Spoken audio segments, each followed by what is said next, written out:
Se supone que ya empezó a grabar. Muy bien. El día de ayer terminamos con la parte de adición nucleofílica. Recordemos que primero clasificamos los compuestos carbonílicos en dos clases. Un poquito desviado. Sí se ve completamente el pizarrón, ¿no? No está ni muy inclinado ni nada.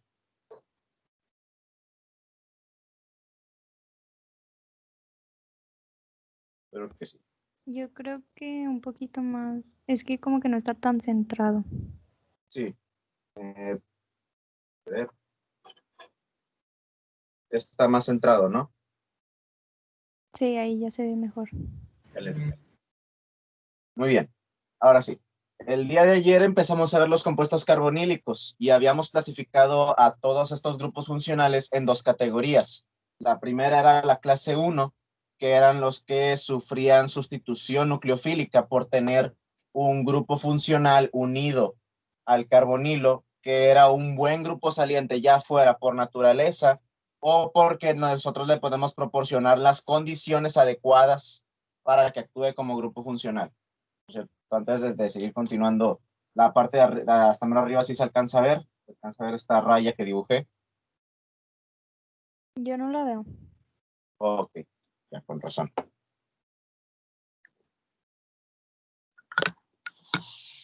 Un momento.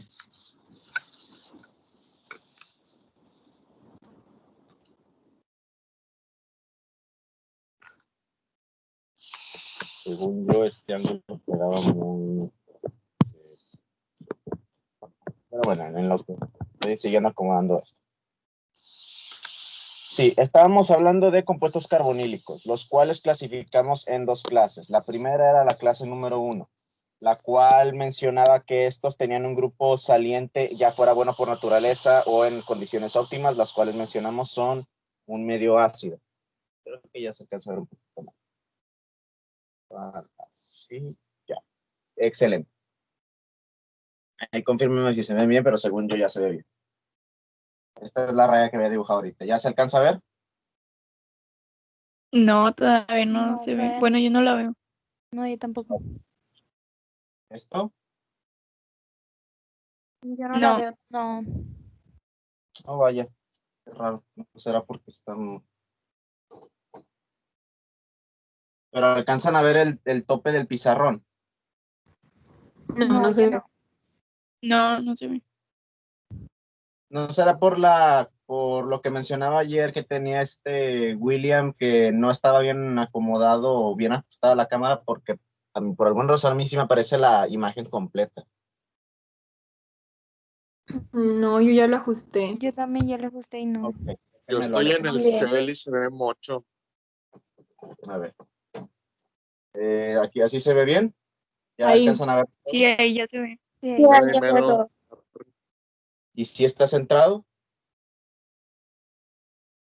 O lo hago Sí, un poquito más para acá. sí, ¿Sí? un poco más para allá.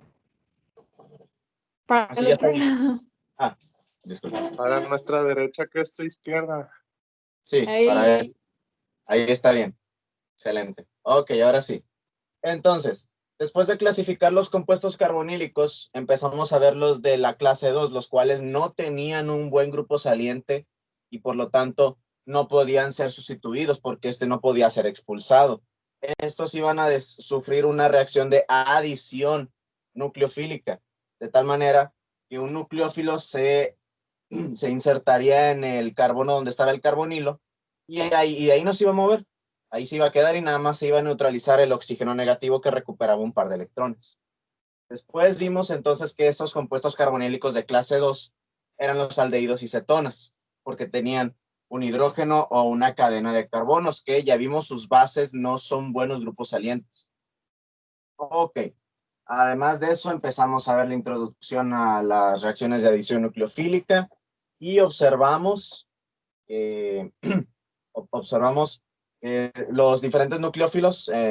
Hicimos un pequeño listado, no como tal, pero sí, recuerden que vimos 4 primero, los cuales eran el hidruro, el ion hidruro y el reactivo de Grignard. Esos dos obtenían alcoholes, pero recordemos que el hidruro añadía un hidrógeno, de tal manera que el alcohol que yo obtenía tenía la misma cantidad de cadenas de carbono unidas que yo tenía originalmente en mi compuesto carbonílico, es decir, un aldehído con hidruro, o más bien reaccionando con hidruro, me da un alcohol primario, porque el aldehído tiene una cadena de carbonos. Y una acetona me da un alcohol secundario porque la acetona tiene 2 cadenas de carbono. En cambio, con el reactivo de Grignard, mencionamos que ahí es prácticamente añadir una cadena de carbonos. Por lo tanto, un aldehído me iba a dar un alcohol secundario porque iba a tener en vez de una cadena, 2. Una acetona me va a dar un alcohol terciario porque en vez de 2 voy a tener 3. Y también mencionábamos que si en vez de utilizar un aldehído o una acetona cualquiera, usábamos formaldehído, que es el aldehído más pequeño de todos con un solo carbono y por lo tanto 0 cadenas de carbonos, y vamos a tener al final un alcohol primario, porque vamos a tener 0 más 1, 1. Y también como recordatorio, recuerden que los reactivos de Grignard tienen que partir de un halogenuro de alquilo sin grupos próticos como el NH, SH, OH. Es un reactivo en donde tenemos al final carbono nucleofílico y que se puede utilizar, vaya, como nucleófilo. Y que lo obteníamos de ese halogenuro de alquilo reaccionándolo con magnesio en condiciones completamente anhidras y lo representábamos como éter seco o THF, es decir, tetrahidrofurano, en el caso de los halogenuros de arilo. Luego los otros dos que les mencioné no tienen no son muy destacables, y eran los iones acetiluro, los cuales tenían ahí, estas reacciones recuerden que llevaban también un paso ácido para neutralizar el oxígeno negativo. En el caso de los halogenuros, de los iones acetiluro, utilizábamos como paso ácido el ion piridinio porque es un ácido débil y no alcanzaba a protonar el triple enlace del alquino que estábamos uniendo.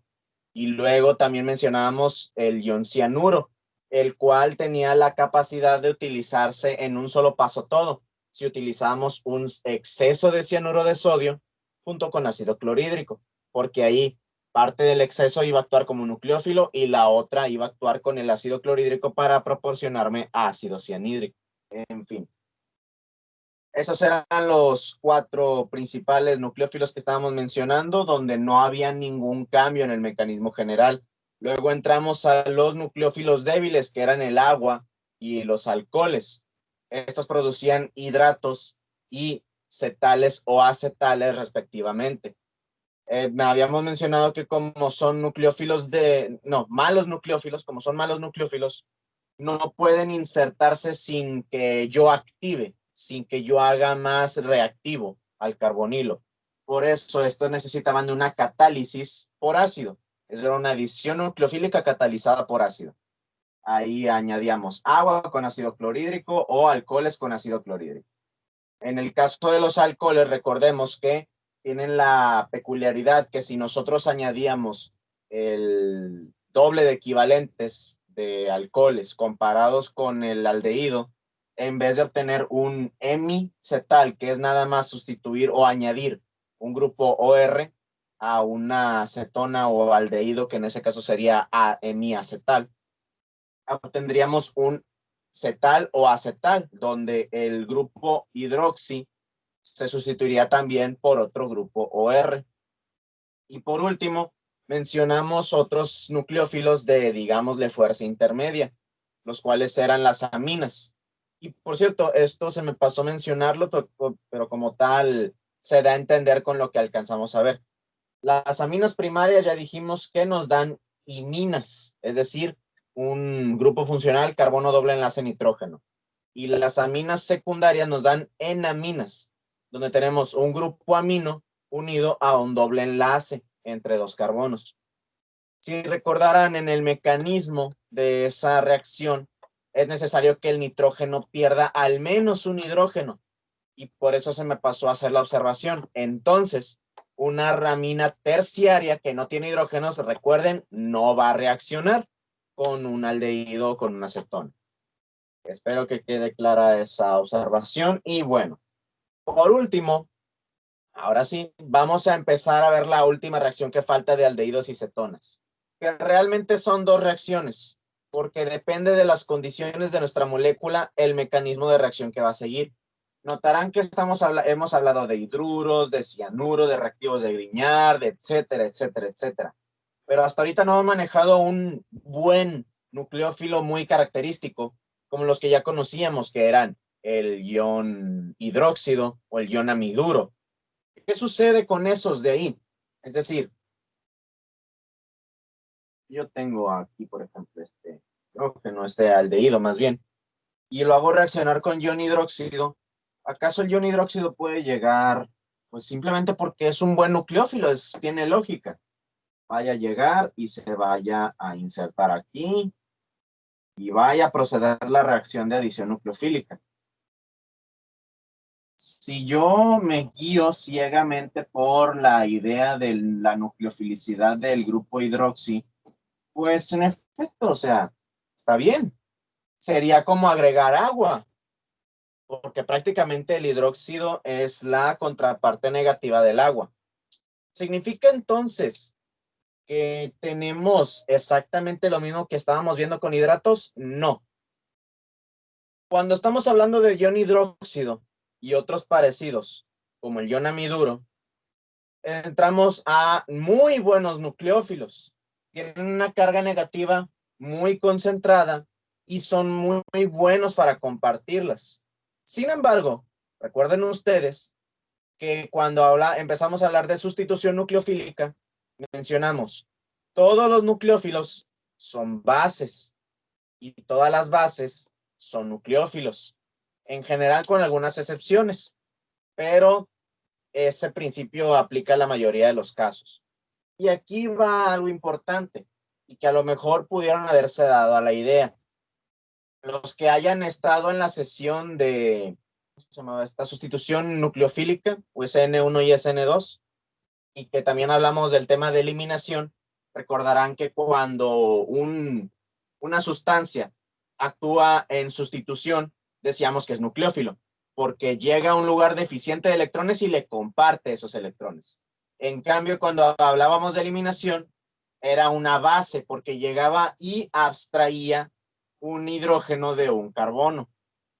Ahora, cuando le ponemos un poquito de lógica, nos podría llegar la idea de que hacer base es más sencillo que ser un nucleófilo. Y no estaríamos muy lejos de la realidad, porque resulta que los nucleófilos, cuando tienen que decidir entre ser nucleófilos o bases, van a tender a preferir ser bases. Vamos a comparar lo que estábamos mencionando de la sustitución nucleofílica rápidamente.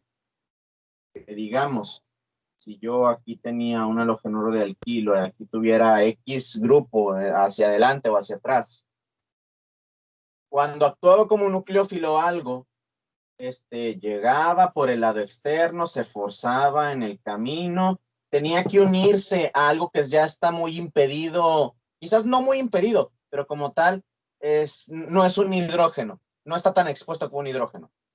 Llega, expulsa y bye, ya ocurrió la sustitución nucleofílica. No, y de tal manera, además los tiene que empujar a estos dos de acá. Eso es lo que hace un nucleófilo. En cambio, cuando hablábamos de una base, por ejemplo, la de aquí,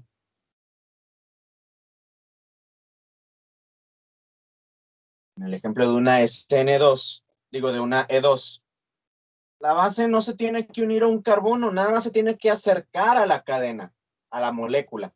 ¿Por qué? Porque ella no tiene nada que hacer con los carbonos. Va a llegar y va a abstraer un hidrógeno, algo que es lo más expuesto en cuanto a átomos externos de la molécula. Así que podríamos decir, es más fácil llegar y quitar un hidrógeno que unirse, anclarse a un átomo que ya está medianamente impedido. Y es cierto. Y es por eso que las sustancias que pueden actuar como nucleófilos, si pueden actuar como bases, van a tender a actuar como bases. Pero ojo, para eso es necesario tener un ácido. Recordemos que una base o una reacción de una base siempre va a ser una reacción ácido-base. Para que una base actúe como base, tiene que tener algo que le dé un hidrógeno. Y como ya va a tener algo que le dé un hidrógeno, eso va a ser un ácido. y viceversa. Si nosotros queremos ver algo como un ácido, también tenemos que ver una base, porque para él donar un hidrógeno tiene que tener algo que lo reciba, es decir, una base. Entonces, aquí la pregunta es, en los aldehídos, ¿tenemos acaso algo capaz de actuar como ácido? Y para eso tenemos que recordar que estamos mencionando que hace a un ácido o una base un buen ácido o buena base. Decíamos, un ácido fuerte es aquel cuya base conjugada es débil, recordemos rápidamente. El ácido clorhídrico es un ácido, valga la redundancia, y todos los ácidos cuando pierden su hidrógeno forman una base conjugada. En este caso, la base conjugada del ácido clorhídrico es el ion cloruro. El ion cloruro es una base muy débil porque ya está muy estable. Se parece mucho a un gas noble. Ya tiene su octeto completo, está muy cómodo así. El ácido clorhídrico es un ácido fuerte porque su base conjugada es débil. Y por otra parte, el agua es un ácido débil, muy débil, porque su base conjugada es una base fuerte. Podemos ver que la proporcionalidad de estos dos, en cuanto a la fuerza del ácido base, por último, las bases a su vez van a producir ácidos conjugados. Base y ácido conjugado. Ejemplo, aquí tenemos el ion hidróxido, es una base fuerte. ¿Por qué? Porque su ácido conjugado es débil, el agua. Y el agua, una vez más, es una base muy débil porque su ácido conjugado, el ion hidronio, es un ácido fuerte. Ok, entonces eso lo podemos extrapolar ya para tener de vuelta nuestro recordatorio de algo es buen ácido cuando o más bien, la acidez de algo va aumentando conforme la basicidad resultante de la base conjugada va disminuyendo. Entre más débil sea la base conjugada o entre más estable sea la base conjugada, mejor ácido es. Ahora sí, entonces nos preguntamos, ¿hay algo aquí que pueda ser un buen ácido o que tenga mayor acidez de la necesaria?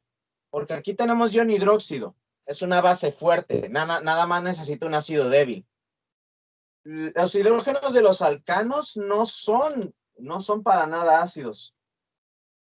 Son extremadamente horribles en cuanto a términos de acidez, porque cuando estos se van, se forma un carbanión, una base muy fuerte. Entonces, estos son pésimos ácidos, o sea, en su vida los van a ver siendo ácidos, de un alcano común y corriente, de un carbono que está en medio de la cadena. ¿Podría ser acaso este de aquí, el hidrógeno del aldehído? No, de hecho, el hidrógeno del aldehído es muy mal ácido también, se forma esto y eso no tiene ninguna manera de estabilizarse. Nada más un carbonilo con una carga negativa en el carbono. Eso es pésimo. Pero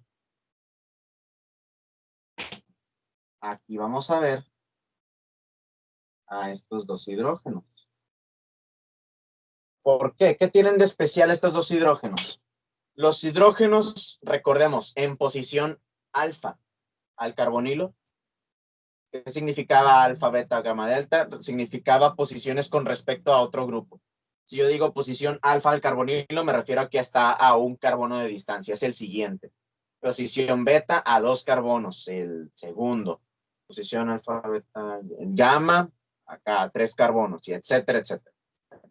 Los hidrógenos alfa de un compuesto carbonílico resulta que son ligeramente ácidos.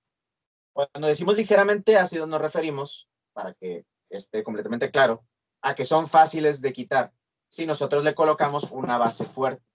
¿Por qué? Resulta, cuando estoy aquí, que cuando, y también quitamos esto de aquí porque ya veremos que no va a pasar. Cuando uno de estos hidrógenos se va, deja su carga negativa o su par de electrones, como todo hidrógeno que es abstraído por una base. ¿Qué tiene de especial esta carga negativa? que está justo al lado de un doble enlace, es decir, de una nube de electrones pi. ¿Y qué pasa con las nubes de electrones pi? Son fáciles de realizar o ellas realizan resonancia si tienen la posibilidad. ¿Cuándo se realiza resonancia? Entre varios átomos o eso, cuando hay algo disponible que pueda realizar resonancia y ese algo son electrones. Y aquí tenemos electrones. Se ha formado un carbanión, pero este carbanión es mucho más estable que un carbanión promedio. ¿Por qué? Porque esta carga de aquí experimenta resonancia con el carbonilo el cual tiene al lado.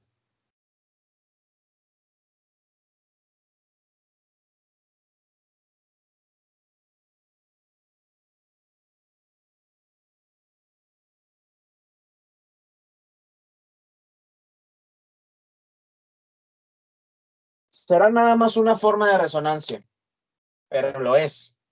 Ya hay una forma, lo que significa que y recordemos, decíamos, tan solo una forma de resonancia me añade bastante estabilidad. Este carbanión es una base relativamente estable. No se va a aislar, no se va a aislar, definitivamente no, pero es algo que puede ocurrir en medio de un mecanismo. Por lo tanto, vamos a decir que si un aldehído o una acetona cuentan con hidrógenos en posición alfa al carbonilo, no van a sufrir sustitución nucleofílica, no van a sufrir adición nucleofílica por parte de un nucleófilo fuerte, de un buen nucleófilo, como el hidróxido, como un ionamiduro, porque esos van a actuar como base en vez de nucleófilo. En vez de eso van a formar carbaniones. Pero ahorita acabo de decir que esos carbaniones no se van a aislar. ¿Qué sucede entonces si yo le añado una base fuerte a un aldehído o una acetona? Si esto no es mi producto final, bueno, esto ya es un carbanión. Recordemos que los reactivos de Grignard son análogos de carbaniones, se parecen mucho porque son casi como si fuera carbono negativo. Y ahorita, la clase pasada decíamos, los reactivos de Grignard los utilizamos como nucleófilos. Significa que puedo utilizar este carbanión como nucleófilo, sí. No es tanto de que puedas, sino de que va a pasar. Es decir, cuando tú añades digamos, tu mezcla de un mol o lo que sea, de aldehído, tu ion hidróxido, el hidróxido va a empezar a formar carbaniones. Pero esos carbaniones pueden actuar como nucleófilos.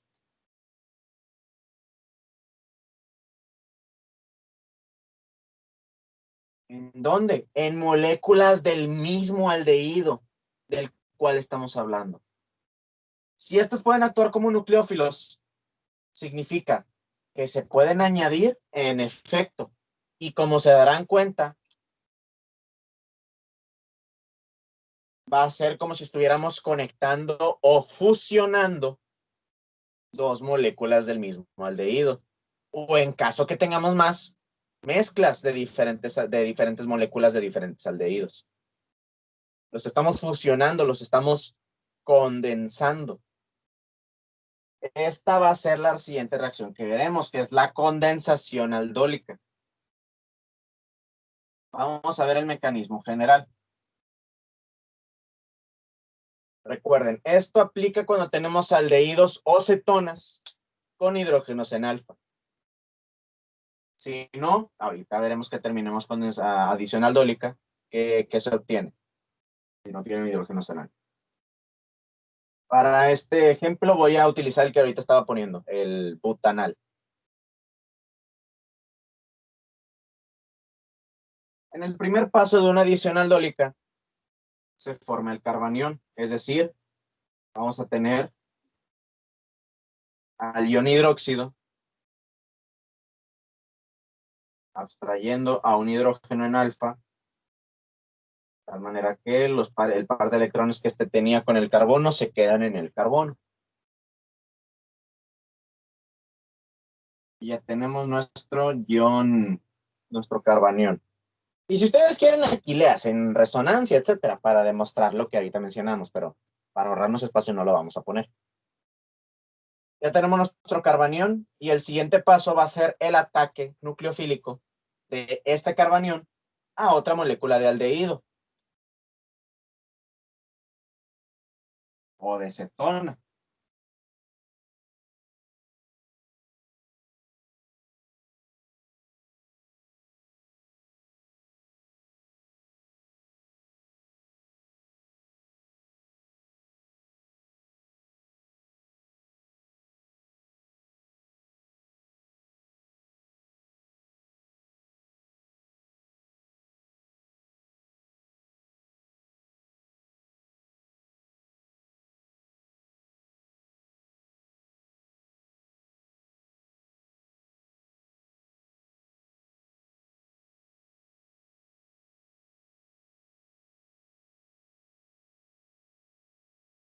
Aquí ya se acaban de condensar las dos moléculas de aldehído. Más permítanme ver cómo está el siguiente paso para asegurarme de que no les voy a echar una mentirota rápidamente. Y lo único que falta aquí es la estabilización de este ion, la cual se va a dar por un ácido, pero según yo es aquí donde llega la molécula de agua que se formó acá y estabiliza el ácido. Nada más lo voy a confirmar.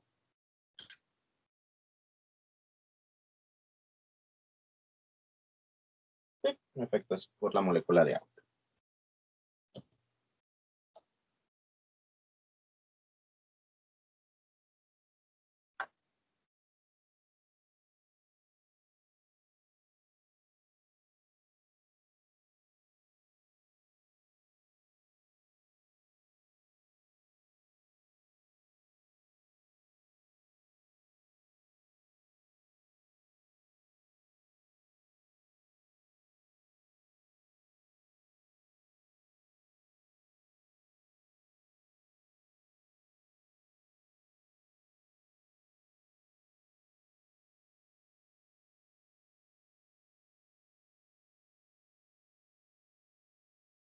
Y así es como obtenemos un aldol, es decir, una molécula donde hay un grupo aldehído y un grupo alcohol en la misma parte. Estos dos está en posición beta, el hidroxi. Un aldol es un beta hidroxialdehído o beta hidroxicetona. ¿Okay? Y estos de acá, además, tienen la facilidad, se dan cuenta, de que pueden deshidratarse muy fácilmente. ¿Por qué? Porque si se deshidratan, ¿qué pasa cuando se deshidrata? Aquí me paso a poner que esto es un hidrógeno. ¿Qué pasa cuando se deshidrata un alcohol? Se forma un doble enlace. Y el doble enlace sí puede formar resonancia con otro doble enlace. Entonces, se facilita bastante la deshidratación si el doble enlace resultante queda resonante a otro. Y si aquí se forma el doble enlace, quedaría resonante al aldehído. En este caso, aquí se menciona nada más que estos son aldehídos o cetonas alfa beta insaturados después de que ocurra la deshidratación. Y al menos está raro porque creo que la que utilizan los profesores de aquí es con ácido clorhídrico y calor, si no me equivoco, sí. Es ácido sulfúrico. Ácido sulfúrico, ok. Técnicamente se podría hacer con ácido clorhídrico porque suena muy, muy fácil de realizar. Pero sí utilizan ácido sulfúrico.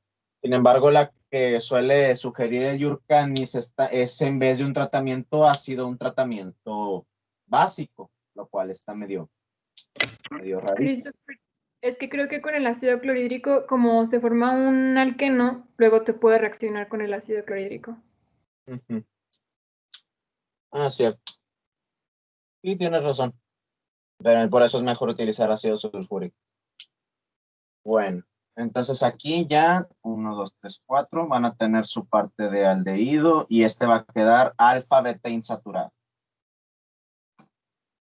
Muy bien.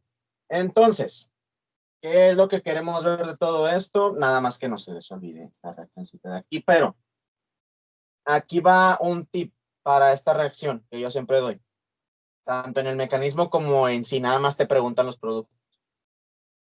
Si tú ya sabes cuáles son los dos aldehídos o las dos moléculas que vas a hacer reaccionar, yo sugiero que empieces el mecanismo pues dibujando lo normal. En este caso yo dibujé el butanal como de costumbre. Pero cuando llegue la segunda molécula, yo lo que hago es justo debajo de donde está el carbanión, voy a poner dibujado al revés el carbonilo. Y así nada más los uno como en esta parte. Y ya. Ese es un truco para no confundirme y ya para yo poder identificar que hice bien la reacción, que mi producto está correcto. Y como tal, es muy importante que recuerden lo que les mencioné. El grupo hidroxi tiene que quedar en posición beta. Si no queda en posición beta, algo hicieron mal. O se confundieron ahí por el camino, lo dibujaron en otra parte. Pero esos son los dos, digámosle, puntos de control que yo les sugeriría. Dibujen este de manera simétrica, al revés, de tal manera que el carbonilo quede en la parte de abajo y nada más los tengan que unir por una simple línea. Y al unirlos y que este se estabilice con agua, ustedes vean que el grupo hidroxi está en posición beta. ¿Okay? Y como mencionábamos, esto es con ácido sulfúrico, calor y ya se deshidrata. ¿Okay? ¿Hasta aquí tienen alguna duda?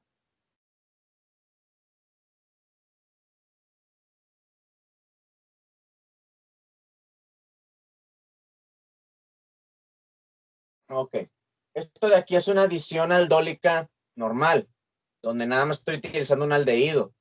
Sin embargo, si ustedes colocan dos aldehídos, una mezcla, en este medio de reacción con una base fuerte, sucede que los dos pueden reaccionar, tanto aquí como aquí. Es decir, si los dos tienen hidrógenos en alfa, los dos pueden actuar como nucleófilos, es decir, los dos pueden formar carbaniones. Y tengan o no tengan hidrógenos en alfa, van a seguir siendo aldehídos, por lo tanto, pueden ser atacados. Entonces, ahorita les voy a mencionar un truco rápido para verificar cuántos productos voy a tener en una adición aldólica cruzada, que es así como le vamos a llamar cuando tengamos una mezcla de compuestos carbonilos en este medio de reacción. Vamos a hacer un rápido ejemplo. Vamos a seguir utilizando, ¿cómo se dice? Butanal, pero vamos a utilizar una mezcla de butanal con, ¿les gusta? Con ciclopentano carbaldehído. Ciclopentano carbaldehído. ¿Para qué? Lo voy a poner aquí abajo.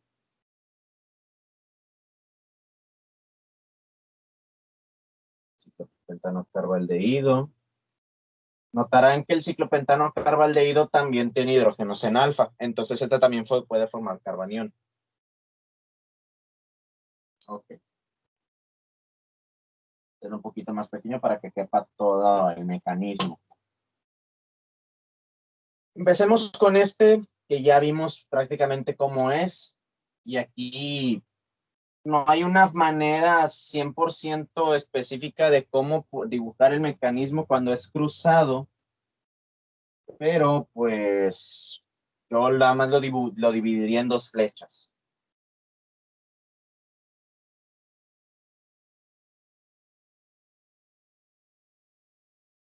Aquí vamos a poner cuando reacciona consigo mismo, que es lo que ya habíamos dibujado. Es decir, aquí vamos a poner 1, 2, 4. Aquí lo va a atacar. Será muy incómodo. Vamos a ponerlo así como tal.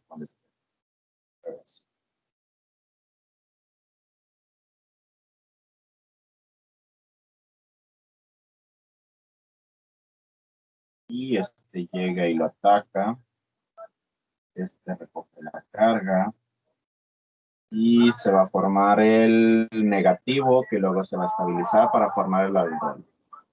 Aquí está el carbonilo con hidrógeno. Aquí está el nuevo enlace. 4 carbonos. Y aquí está el oxígeno en beta, el cual nada más se va a protonar.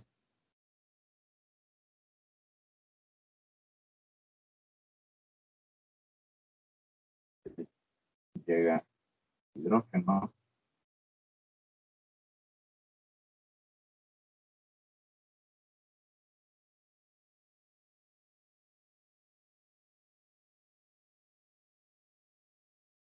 Ya tenemos el aldol que habíamos dibujado ahorita. Ahora vamos a dibujar esto mismo, pero donde ataca al ciclopentano carbaldehído.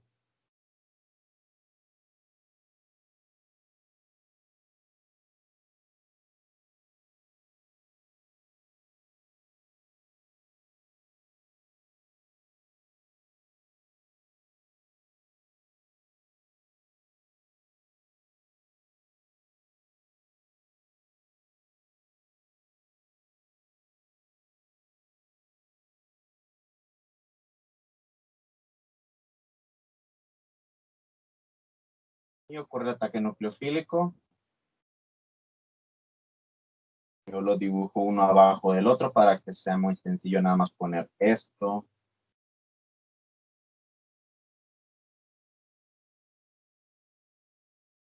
El negativo.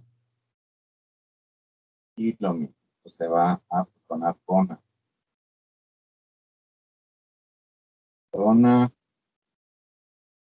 oxígeno. Y ahora tenemos un nuevo aldol. Pero noten que estos dos aldoles tienen en común que el carbanión que se utilizó fue el del butanal. Entonces aquí vamos a tener el aldol con...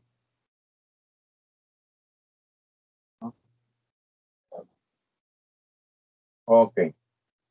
Luego vamos a hacerle el ciclopentano carbaldehído. Primer paso. El grupo hidróxido va a agarrar, va a acercarse al hidrógeno y este va a dejar su carga en la parte de aquí. Vuelta, les quiero que lo dividamos en dos para que sea fácil de observar. Y en este caso ahora nuestro carbanión es el del ciclopentano carbaldehído. Vamos a poner primero cuando este ataca ahora al butanal.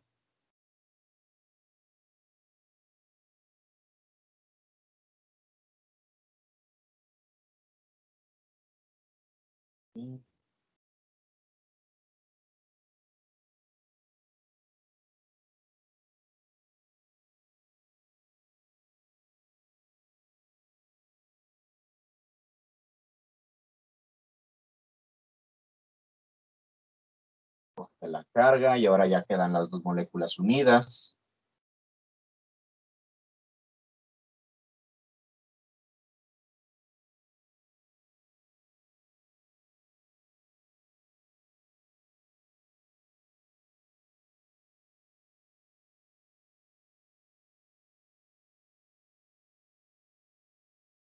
Protona con agua.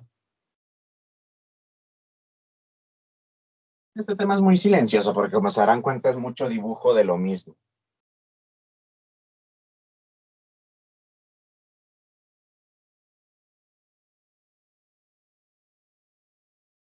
Aquí ya tenemos el tercer aldol.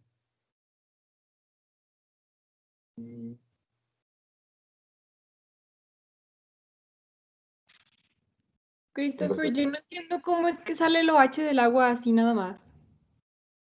Pues así sale. Recuerda que el agua puede actuar como ácido o como base según le corresponda. Es un grupo anfotérico. ¿Sí? O sea, el agua como tiene tanto hidrógenos para perder como tiene pares de electrones para recibir nuevos hidrógenos, puede actuar como ácido o puede actuar como base si algo se lo va a pedir. Pero como nada se lo suele pedir, por eso es una base débil o un ácido débil. Está muy estable así.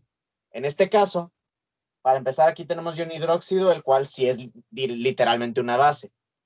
Aquí tenemos algo que está pidiendo hidrógenos, ¿okay? Una base. Se puede decir que este oxígeno negativo es como una base. Entonces aquí tenemos una base fuerte que va a forzar al agua a actuar como un ácido débil. Cuando esta la hace actuar como ácido, llega y le quita el hidrógeno y se libera ion hidróxido. No sé si me dé a entender como tal. Sí, es que como salía el hidróxido, que es base fuerte, por eso se me hacía. Y es Sí, que es que el cuando me enseñaron esta ya, reacción ya base, no, sí. nos lo pusieron con ácido. ¿Qué cosa? O sea, en lugar de que entrara agua, entra ácido, un protón. Que aquí en vez de agua llegue ácido y le dé el protón al oxígeno. Sí, pero dices que en el Yurganis viene como agua, ¿verdad? Sí, es que, te digo, es como lo que les suelo dibujar de HB o B con dos puntos, que les decía, esta es la manera en la que se representan de manera general los ácidos o las bases, cuando no estás especificando qué. Cuando yo les explicaba eso, les decía, esto no es necesariamente ácido clorhídrico o ácido sulfúrico o hidróxido. No, puede ser una molécula de agua que va ahí flotando o una molécula de alcohol o sí, lo que sea. Generalmente son esos dos porque los dos son anfotéricos. Pueden perder o pueden ganar hidrógenos. Si algo en el mecanismo se los está pidiendo, ¿sí? Ok, pero me imagino que es mejor con el agua porque si pones ácido, tienes el hidróxido, ¿no? Entonces se puede neutralizar. No, es que simplemente no puedes poner ácido. Esto es un paso intermedio del mecanismo. No es como que tú digas, acabo de empezar la reacción, ya van 40 minutos. Aquí es cuando se está haciendo este paso. No, es algo que está ocurriendo constantemente. No es como, no es como un reactivo de Grignard. El reactivo de Grignard, tienes ¿cómo se menciona? El haluro de alquilo, el bromuro, lo vas a reaccionar con magnesio y ya tú tienes tu reactivo de Grignard ahí, entre comillas, aislado, que no lo puedes aislar porque luego se te descompone, ¿verdad? Pero ya lo tienes ahí. Ahí luego ya lo puedes usar como nucleófilo, lo puedes usar como reactivo aparte. Ahí está la diferencia entre eso y esta parte de acá. Tú no puedes decir, ya estoy en esta parte del mecanismo. No, el mecanismo no se va a detener cuando tú quieras. Entonces, pues, esto tiene que agarrar el ácido que encuentre. Y el único que encuentra, ¿cuál es? Pues la molécula de agua que se libera acá. ¿Sí? Sí, gracias. ¿De qué? Y por último va a estar la combinación de este consigo mismo. Y pues vamos a tener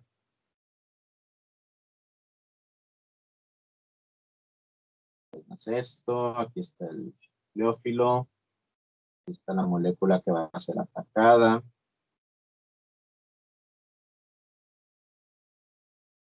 Aquí, el par de electrones.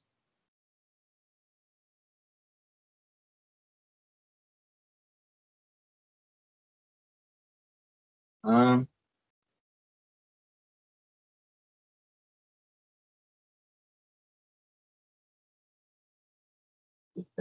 el oxígeno negativo.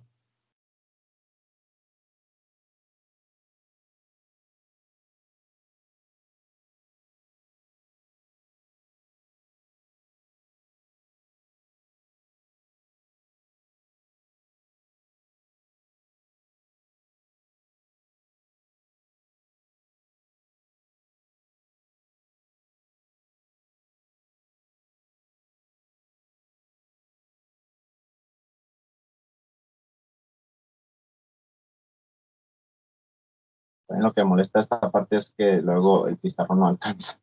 Pero sí, ok. Entonces, ya se condensan aquí las dos moléculas del mismo aldehído.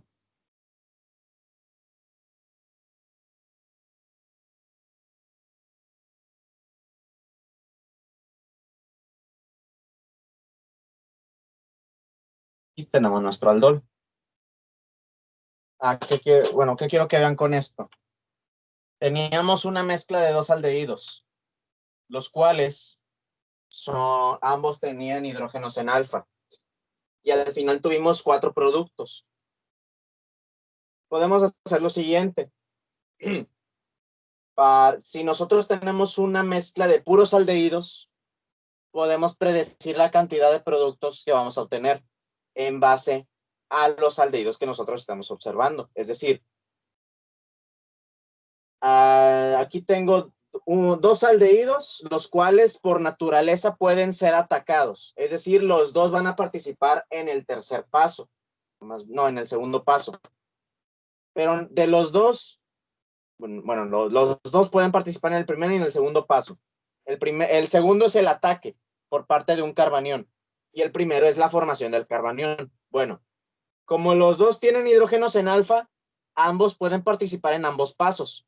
Pero, ¿qué sucedería si aquí, en vez de utilizar ciclopentano carbaldehído, hubiera utilizado benzaldehído? El benzaldehído no tiene hidrógenos en alfa, pero este sí. Entonces, tengo un aldehído que puede formar carbaniones, es decir, uno que puede participar en el primer paso, pero tengo 2 que pueden ser atacados. El benzaldehído, aunque no tenga hidrógenos en alfa, sigue siendo un aldehído, por lo tanto puede ser atacado. Entonces, en base a eso, si yo tuviera esto con benzaldehído, en vez de tener 4 productos, nada más habría tenido 2, porque el único carbanión habría sido el de acá. Entonces, finalmente, ¿qué es lo que les quiero decir? Que podemos predecir la cantidad de productos con una formulita.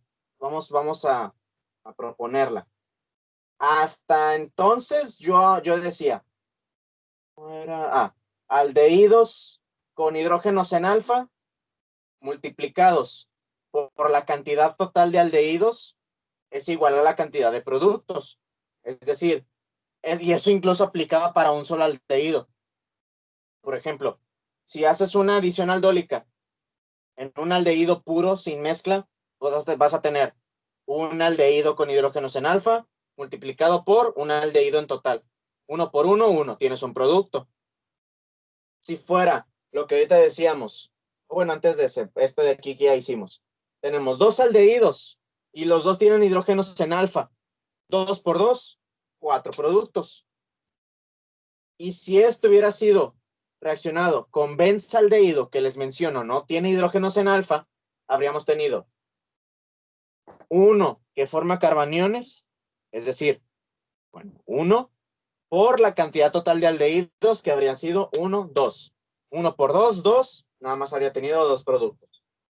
Sin embargo, creo que es conveniente de una vez comentarles, y me imagino que se lo puedan preguntar, si eso pasa con los aldehídos, ¿qué sucede con las cetonas? Pues las cetonas también pueden reaccionar.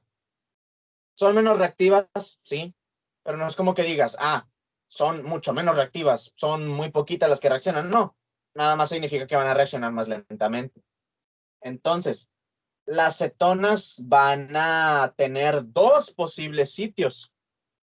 Imaginemos que esto, en vez de haber sido butanal, hubiera sido 2-pentanona.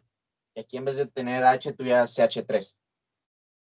Ahora tengo 2 sitios con hidrógenos en alfa y los 2 son diferentes, no es simétrica. Entonces voy a tener 2 diferentes carbaniones. Si yo hubiera hecho reaccionar esto como 2-pentanona con el ciclopentano carbaldehído, habría tenido 2 carbaniones posibles de acá. Por lo tanto, sería un carbanión, se formaría de este lado, como el de aquí. Y ese puede atacar a la 2-pentanona o puede atacar a este de acá. Digamos que seguirían siendo estos de aquí, pero con CH3 en vez de H aquí. Pero ahora tengo el segundo carbanión, que estaría de este lado. Este puede atacar también al ciclopentano carbaldehído o puede atacar a la misma molécula. Entonces, aparte del de este lado, que ya me está dando 2 productos, tendría otros 2 productos más. Y como el ciclopentano carbaldehído sigue siendo un aldehído, pues aquí nada más tengo un posible carbanión. y me daría nada más estos dos productos. Como pueden ver, por utilizar una acetona en vez de este aldehído, tendría dos productos más. Pero eso es debido a que tengo un sitio con hidrógenos en alfa más del que tenía antes. Entonces, para no alargar el cuento, ahorita la fórmula que se me ocurrió para ajustar eso y que tengan en cuenta que también puede ocurrir adición aldólica en cetonas es la siguiente.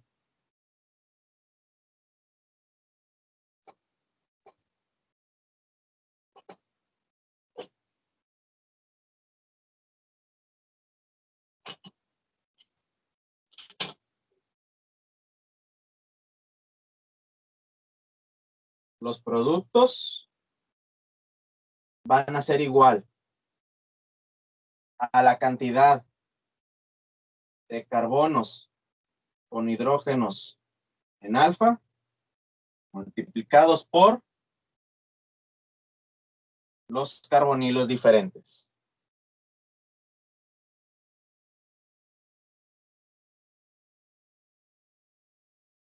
Vamos a esta ya es universal, ya aplica tanto para aldehídos como para cetonas. Ahora sí, y van a ver como tal cuál es la lógica que sigo yo para nada más sacar los productos. Porque por el mecanismo ahí no es necesario que te pongas que necesites un método rápido porque el mecanismo es un análisis a fondo. Así que se te va a salir pues con el proceso. Pero si en un examen te dicen, dibuja todos los productos que se obtienen de aquí. No te piden el mecanismo, así que es una pregunta para que la respondas rápido. Voy a poner un ejemplo.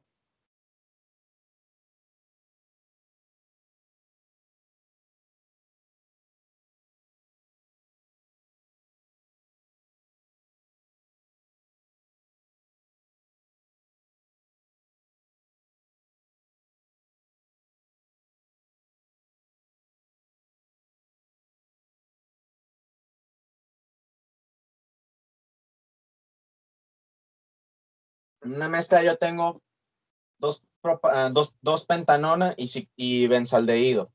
Y esto lo hago reaccionar con hidróxido. ¿Cuántos productos voy a tener? ¿Cuántos carbonos con hidrógenos en alfa tengo? 1, 2. 2 por la cantidad de carbonilos diferentes, que son 2, 4. Voy a tener 4 productos. Ahora, ¿qué voy a hacer yo? Voy a dibujar los carbaniones posibles. En este caso, nada más puede darme carbaniones este de aquí. Voy a formar este carbanión donde está en posición 1 y se puede formar este carbanión donde está en posición 3. Y como les decía, lo único que voy a hacer ahora es dibujar las posibles combinaciones o más bien las posibles sitios de ataque justo debajo de donde está el carbanión y nada más los voy a unir. Es decir,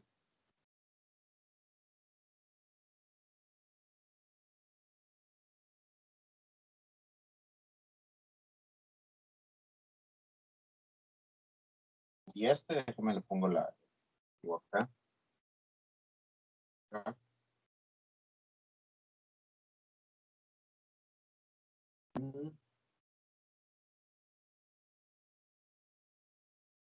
Y me falta el benzaldehído en las dos.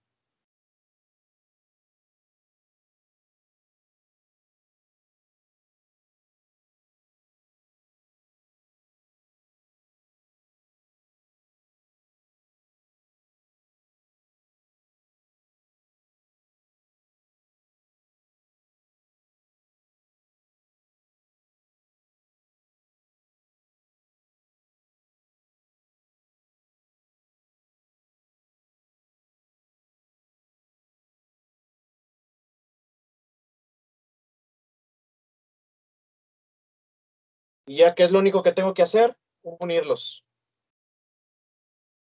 Los uno donde estaba el carbonilo. Y aquí, donde estaba el hidrógeno,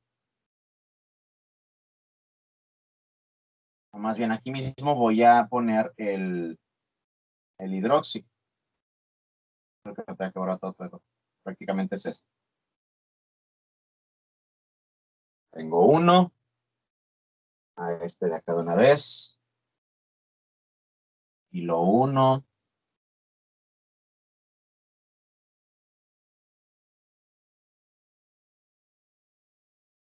Añado el OH. También lo uno por aquí. Le añado el OH.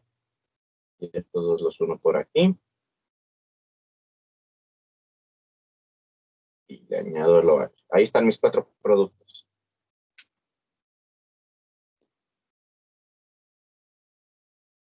Fácil, sencillo, rápido, mientras yo sepa este truco. Yo no le diría truco porque como tal es algo lógico. Nada más es un esquema que a mí se me viene mentalmente. Yo no tengo la necesidad de andarlos dibujando aparte. Yo de una vez desde el inicio te los puedo dibujar así. Pero yo les sugiero que utilicen esta técnica para que puedan dibujar los productos y de esa manera tengan correctos los resultados que les están pidiendo. Vamos a ver un ejemplo más antes de ver dudas como tal. Uno donde haya más ejemplos. Terminaron de copiar esto, ¿lo puedo borrar?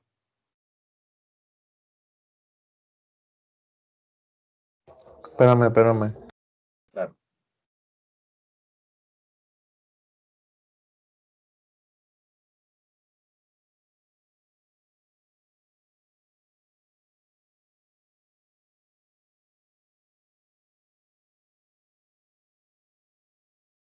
Permítame un poquito nada más.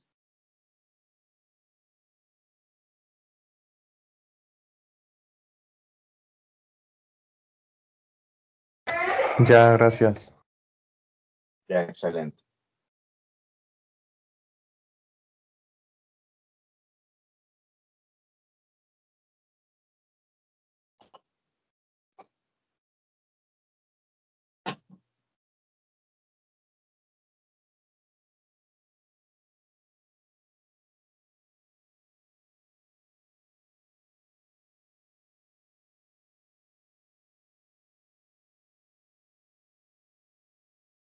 Esto más.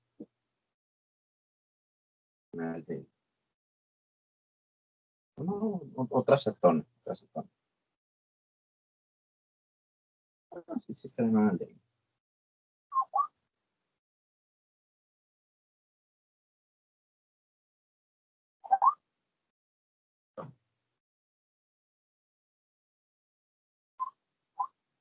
Esto más esto y pues en medio base.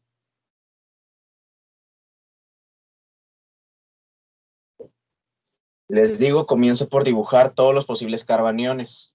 Y aquí tenemos 1, 2, 3. 3 carbaniones, porque hay 3 carbonos con hidrógenos en alfa. ¿Y cuántos carbonilos tenemos diferentes? 1, 2. Tenemos 2. 2 por 3, 6. 6 productos.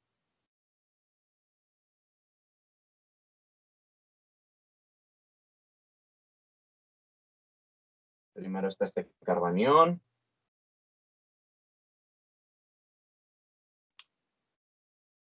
Conviene dibujarla. Disculpen que los vaya a confundir, pero conviene dibujarla al revés.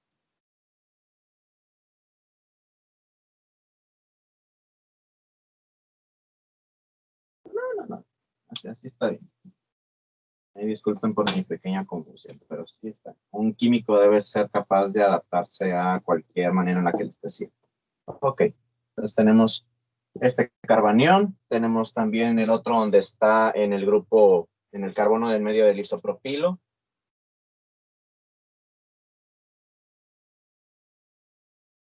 Y tenemos el de aquí.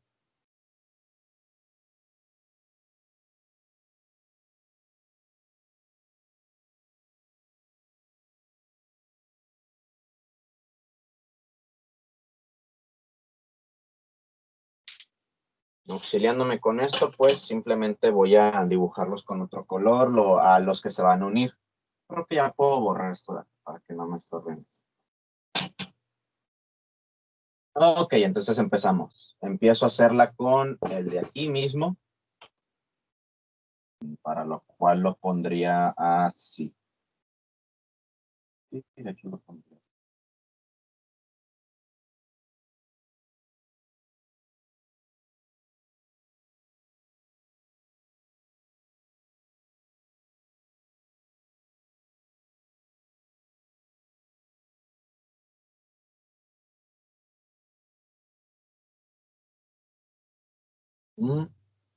Nada más los uno. Tendría un oval. Pues lo mismo acá, cuyo caso lo tendría de esta manera.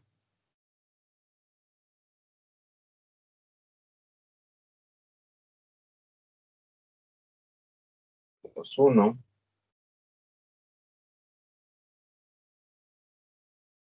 Y aquí pongo el OH. Y acá hago lo mismo.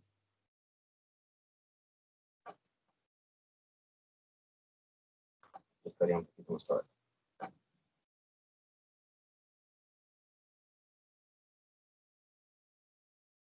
Están los 1.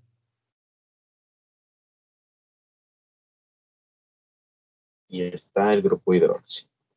Y vuelvo a dibujarlos, pero ahora con el siguiente.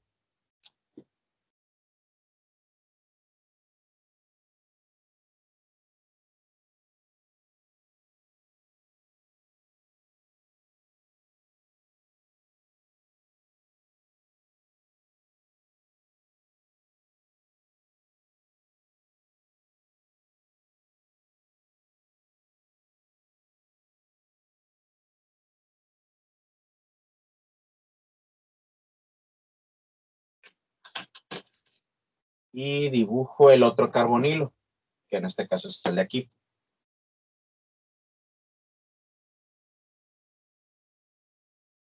Y me voy a tomar la molestia de dibujarlo al revés, es decir, que esté acá.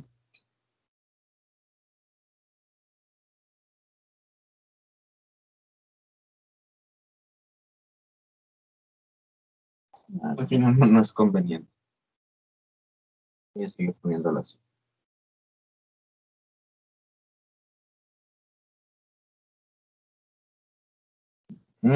Ahí están, los unimos. Ponemos un OH. Luego estaría así.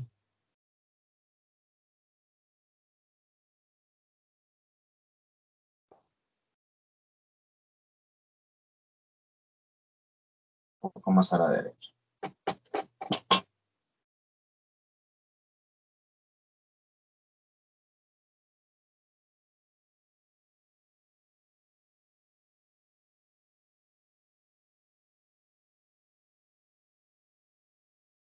Los unimos. El OH. Ya ustedes obviamente luego los acomodan para que no se vea todo feo, ¿verdad? Por último, este de aquí.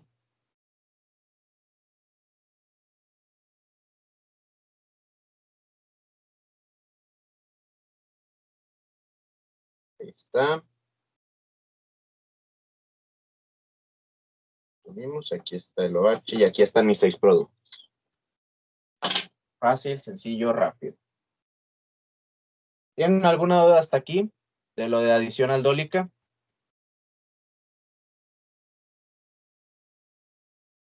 Recuerden, todo esto salió muy rápidamente de la formulita que ahorita vimos ahorita, porque es prácticamente ver todas las posibles combinaciones que tienes. Esas combinaciones van a depender de cuántos carbaniones tienes y cuántos carbonilos tienes. Los carbaniones van a depender así directamente de los carbonos con hidrógenos en alfa. Y pues prácticamente los multiplicas entre sí para sacar el total de combinación. Pero sí, prácticamente es eso.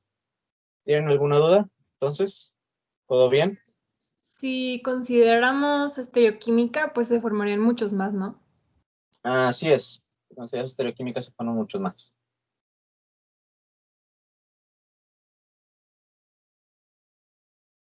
Sí, porque todos se forman diferentes centros quirales. Ajá.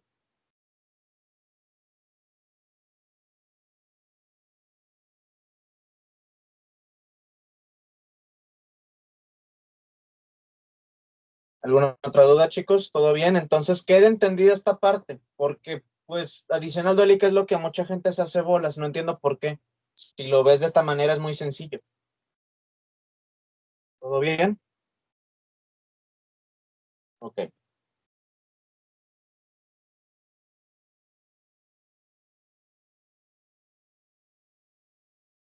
¿Qué sucede cuando no tenemos hidrógenos en alfa? Ninguno. Sucede que ya no hay nada que esté deteniendo al grupo hidróxido de actuar como nucleófilo, porque ya no hay nada que lo haga actuar como base. El más claro ejemplo de todos es el que se les pone para ver la siguiente reacción, que es la reacción de Canízaro. La reacción de Canízaro es lo que ocurre cuando un aldehído sin hidrógenos en alfa, como el benzaldehído, reacciona con ion hidróxido. Pero como tal, la reacción de Canízaro en realidad son dos reacciones juntas, o el proceso son dos reacciones juntas. Por eso la que ustedes ven en sus prácticas de laboratorio es la siguiente. 2 moles de un aldehído con hidrógenos, sin hidrógenos en alfa,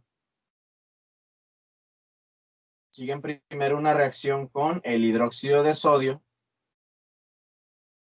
y luego un tratamiento ácido.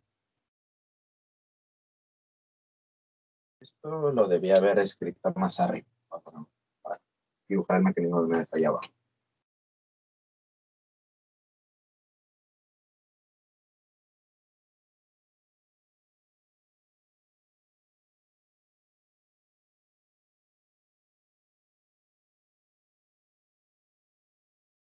¿Qué sucede aquí? Una molécula se va a oxidar y otra molécula se va a reducir, en muy poquitas palabras. Entonces, si estamos en aldehído, la que se va a oxidar se va a convertir en ácido clorhídrico, digo, en ácido carboxílico.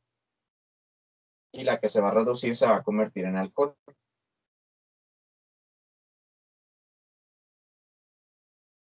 ¿Cómo es el mecanismo de esta reacción? Acabamos de mencionar que aquí ya no hay nada que detenga al hidróxido de actuar como nucleófilo. Entonces, aquí va a ocurrir una adición nucleofílica directa. Antes de pasar a eso, una última observación del tema anterior de Canízaro. Sigue siendo una adición nucleofílica. Nada más que el nucleófilo que se adiciona no es el hidróxido. El nucleófilo que se termina adicionando es el carbanión formado, para que quede claro. Porque como tal, la condensación aldólica por algo se llama así, adición aldólica, porque una molécula se añade a la otra. Esto de aquí es una adición directa, porque el nucleófilo sí se añade, no forma un carbanión y luego el carbanión se añade. ¿No? Y es adición directa de este nucleófilo. Entonces el primer paso es este, y ya conocemos de toda la vida. Tenemos nuestro carbonilo, el cual es atacado repentinamente por el hidróxido, el cual va a actuar como nucleófilo y va a desplazar esto, bla, bla, bla. El cuento que ya no sabemos. Recoge el par de electrones.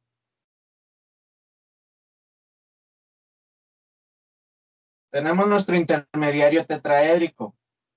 Sin embargo, aquí el hidróxido es tan buen nucleófilo que no es tan fácil expulsarlo. Entonces, al final, de hecho, está viendo si a lo mejor expulsar el hidrógeno. Pero, Christopher, mencionamos que no se puede expulsar por nada del mundo. No, no se puede expulsar porque quedaría por ahí varando.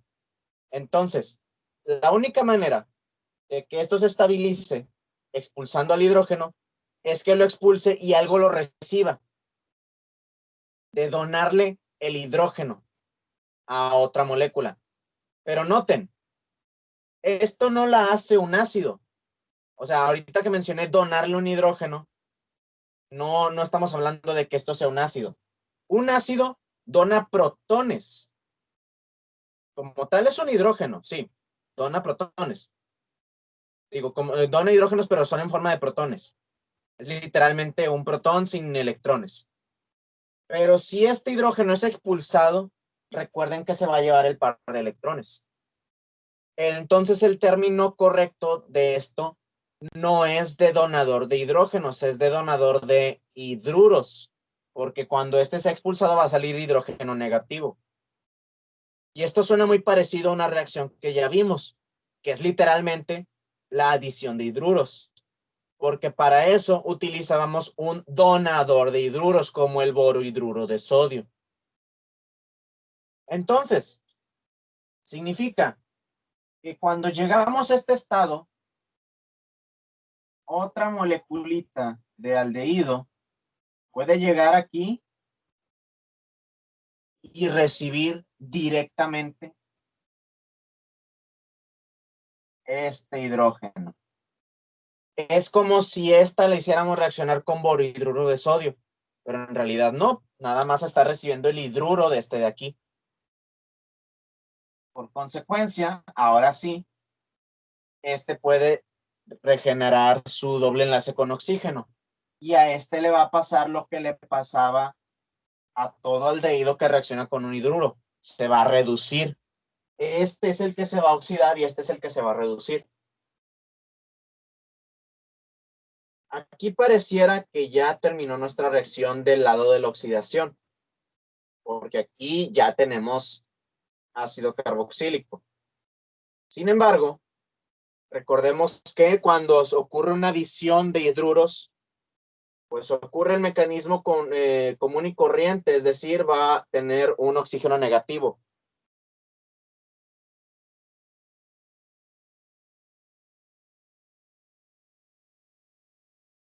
El cual tiene que obtener un hidrógeno de algún ácido. Entonces, sí se forma ácido, pero este inmediatamente se desprotona.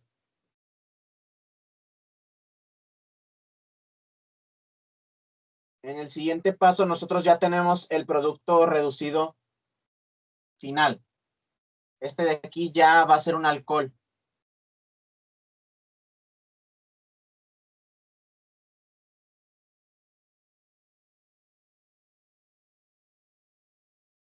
A este ya no le va a pasar nada. Y como tal, el producto de esta adición no es un ácido carboxílico, es un ion carboxilato.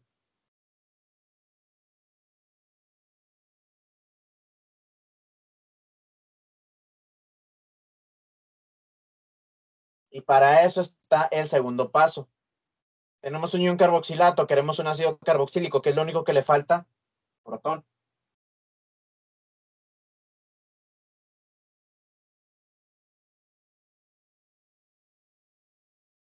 Simplemente pasa esto. Ya. Ahora sí tenemos nuestro producto final.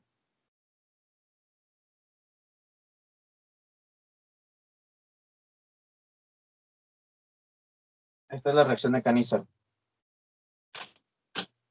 La adición de un nucleófilo fuerte o un buen nucleófilo como el hidróxido, de tal manera que es tan bueno que se expulsa un hidruro y ocurre una segunda reacción de adición nucleofílica aquí. De hecho, como tal, si lo ven, esto al inicio no es una adición, es como una sustitución, que es lo que estábamos viendo de la clase 1. Es por eso que el hidróxido lo vemos aparte, porque hace que uno sí reaccione por sustitución y que el otro reaccione por adición. Pero es porque teníamos una base lo suficientemente fuerte, un nucleófilo lo suficientemente bueno, más bien. Pero aún así necesitó que hubiera otro, porque si no, este hidruro no se podía expulsar. ¿Tienen alguna duda hasta aquí? Como tal, el único requisito para que se lleve a cabo la reacción es que el carbono alfa no tenga hidrógenos. Y ya, eso es todo. ¿Todo bien?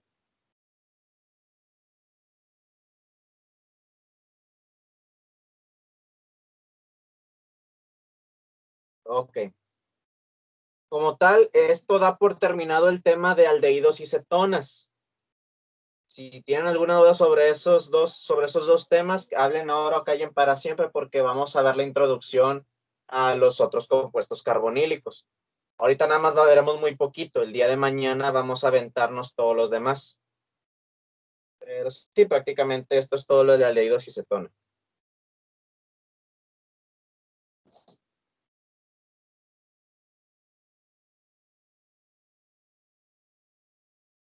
Los otros compuestos carbonílicos que habíamos mencionado o clasificado son los compuestos carbonílicos de clase 1. Y mencionábamos, estos compuestos carbonílicos reaccionan por sustitución nucleofílica en vez de por adición nucleofílica cuando se les expone a un nucleófilo. Antes de cualquier cosa, quiero que quede en claro lo siguiente. Habíamos puesto esto. Estos eran los compuestos carbonílicos de clase 1. El halogenuro de acilo, que generalmente es un cloruro. Vamos a ponerlo como cloruro, pero prácticamente podría ser un bromuro, yoduro, fluoruro de acilo. Puesto este. No, hay que manejarlos como R todavía.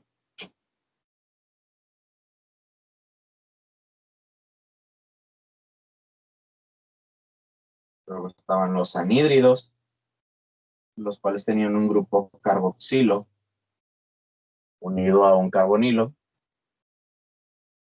Luego poníamos los ésteres.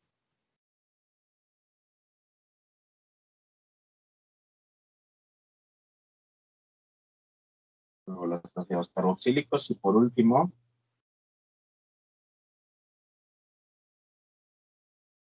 las amidas. Acabamos de establecer que estos van a reaccionar por sustitución nucleofílica. Recordemos que el mecanismo implicaba que literalmente llegaba un nucleófilo y se expulsaba a este, como lo que ahorita vimos que le pasaba al hidruro.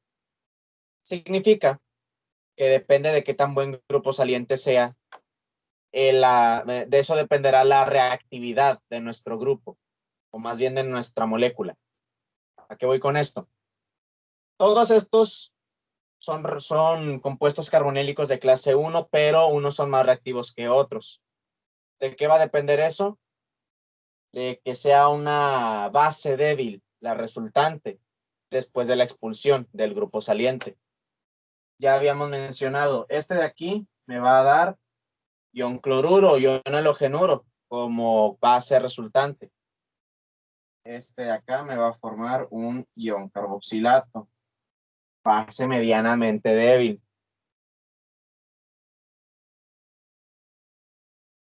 Este un ion alcoxído, este un ion hidróxido y este un ion amiduro. Resulta que si los ponemos así, ya nos ahorramos cualquier prisa y están ordenados de mayor a menor reactividad. Estos de acá, bueno, de hecho esto de aquí sería más bien, vamos a dejarlo así. Este es mejor grupo saliente que este. Y este es mejor grupo saliente que este. Aquí no le pongan ese, corríjanlo. Estos dos son prácticamente iguales. Estos dos son muy parecidos, así que se podría decir que son igual de reactivos. Pero los dos son mejores grupos salientes que este. Los halogenuros de acilos son más reactivos que los anhídridos. Los anhídridos son más reactivos que los ésteres y que los ácidos carboxílicos. Y los ésteres y ácidos carboxílicos son más reactivos que las amidas. Entonces, ahorita veremos. No, corrección. En el mecanismo estábamos hablando que el nucleófilo que va a entrar tiene que ser una base más, ¿cómo se dice? Una base más fuerte, si no me equivoco. Sí, el grupo nucleófilo tiene que ser una base más fuerte que Z, que venía siendo el grupo saliente. ¿Por qué? Porque así se va a quedar unido de mejor manera y porque a él le conviene más estar adentro que el que está ya adentro. ¿A qué voy con esto? Un halogenuro de acilo puede reaccionar con cualquier cosa, Con agua, sí, porque el agua es mejor, es una base más fuerte que el cloruro. Con un ion carboxilato, sí, porque es una base más fuerte. Con un alcohol, sí, porque es una base más fuerte. Con amoníaco, sí, porque es una base más fuerte. Pero cuando vamos acá, eso significa que el cloruro de acilo se puede convertir en cualquiera de estos cuatro. Lo podemos sustituir el cloro por cualquiera de estos cuatro. Pero cuando vamos a el anhídrido se puede convertir en, en éster y en ácido carboxílico, sí, porque el alcohol y el agua son bases más fuertes que el carboxilato. Y también se puede convertir en amida, porque el amoníaco es más fuerte que el carboxilato. Pero no se puede convertir en halogenuro de acilo, porque el cloruro, yoduro, fluoruro, lo que sea, no es más fuerte que el carboxilato. El éster, se puede convertir en ácido carboxílico y se puede convertir en amida, pero no se puede convertir ni en cloruro de acilo ni en anhídrido. Se puede convertir en éster, pero hay una reacción especial que lo hace el único que puede regresar hasta acá, nada más hasta aquí. Es una reacción muy útil. Pero nada más tiene esas dos reacciones, con éster o para formar éster y para regresar hasta acá. Veremos que por cosas de los ácidos carboxílicos no puede convertirse directamente en amida. Y las amidas parecería que no podrían reaccionar con nada, pero con un buen catalizador, Euler es ácido, se puede convertir en ácido carboxílico o en un, ¿cómo se dice? O en un éster. A pesar de que estos sean más reactivos que ella, estos aún así siguen siendo muy inertes relativamente. Así que se puede convertir en cualquiera de estos dos, pero no se puede convertir en ninguno de estos dos. Espero que quede claro eso. Y pues sí, entonces, en orden de reactividad también van así. Este más reactivo que más reactivo que casi iguales, más reactivo que este. Muy bien. Vamos a dibujar una vez más el mecanismo general para que quede bien en claro. Es muy sencillo, si no me equivoco, es de un solo paso. Christopher, eso de no poderse convertir en los anteriores es porque estarías agregando un grupo, bueno, algo nuevo, que sería una base más débil, ¿verdad? Entonces no reaccionaría, se quedaría igual. Sí, así es exactamente lo que dije, que no puedes añadir algo nuevo, que es una base más débil, porque no lo va a poder desplazar. Ajá. Ok. Ok. Vamos a dibujar el mecanismo general.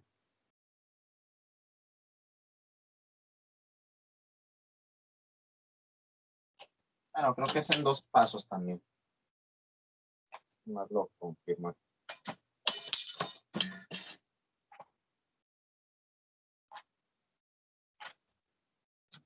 Ahorita nada más vamos a ver reacciones de halogenuros de acilo.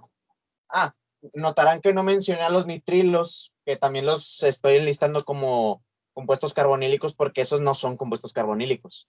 Sin embargo, en algunas fuentes se les considera derivados de ácidos carboxílicos, porque les mencionaba en el tema de las cianohidrinas, de adición de cianuro al carbonilo de los aldehídos, los nitrilos se pueden hidrolizar y formar ácidos carboxílicos. Pero nada más eso es lo único que los relaciona. Pero de todas maneras veremos esa reacción, la de la hidrólisis de nitrilos, pero por eso no los puse aquí, porque como tal no son derivados, no son, o sea, pueden ser derivados, pero no son compuestos carbonílicos.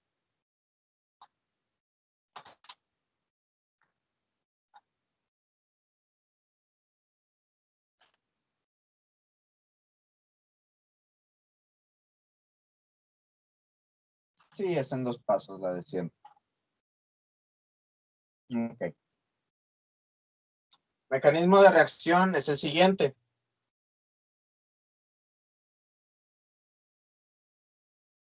Aquí voy a poner Z para referirnos a que es un compuesto carbonílico de clase 1. Un nucleófilo cualquiera llega, causa el ataque. Habíamos dicho que este paso ocurre en los dos mecanismos. Y aquí ya sabemos, lo único que va a pasar diferente es que en vez de que se estabilice este oxígeno, simplemente se va a expulsar a Z. Para que este regrese y la sustitución se haya llevado a cabo de manera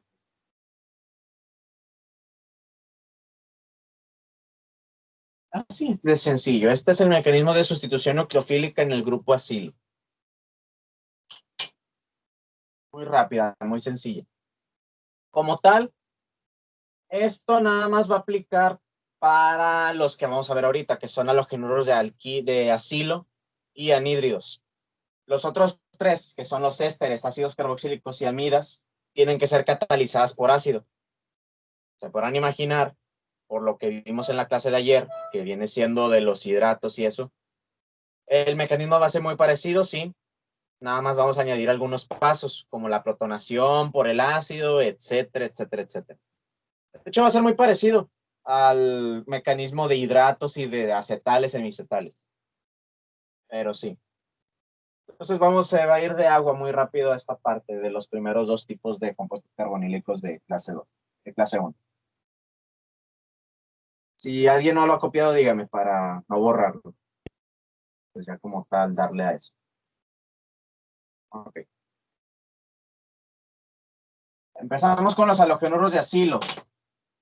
Como tal, les decía, un halogenuro de acilo, al ser el más reactivo de todos, tiene la base más débil de todos. Entonces, cualquiera de las otras 4 bases puede entrar y sustituirla. Entonces, los halogenuros de acilo tienen 4 reacciones, que son las interconversiones de ellos con los otros 4. Vamos a ver entonces.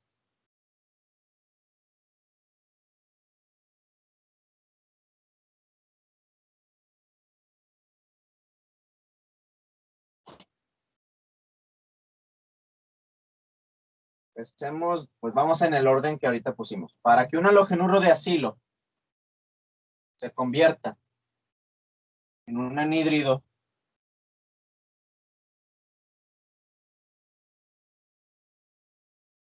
tendría que reaccionar con esto, con un ion carboxilato.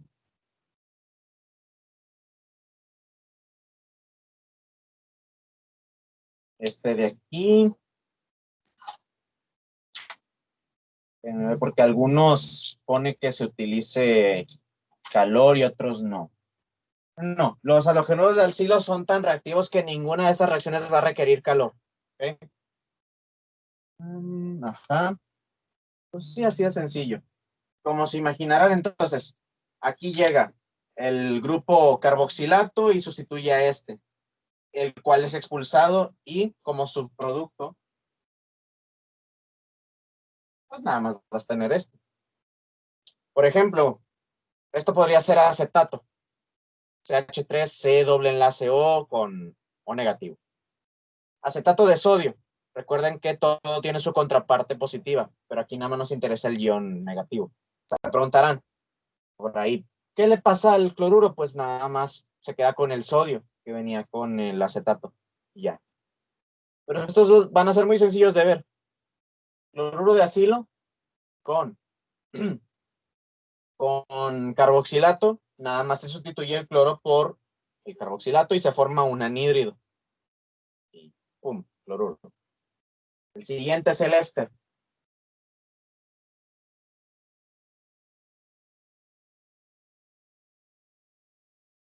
Aquí va a reaccionar con alcohol.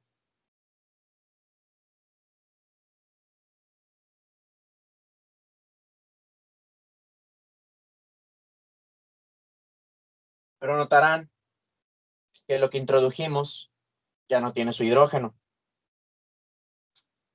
¿Por qué? Porque el cloro que va a ser expulsado, más bien el cloruro que va a ser expulsado, es el que le quita el hidrógeno. Esto lo tienen que, ahorita les hago la observación para que lo tengan en cuenta en el mecanismo, pero tanto en esta reacción como en la siguiente, que es para formar un ácido carboxílico. ¿Con qué será? Con agua.